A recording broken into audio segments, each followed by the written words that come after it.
Golly.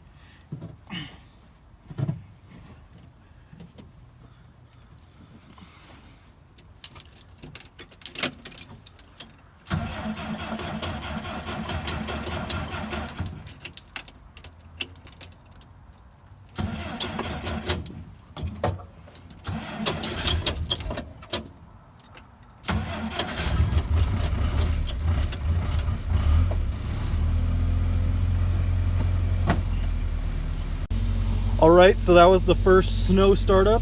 It was below freezing and it started right up, no problem. I'm letting it idle right now, but there was really no problem with it.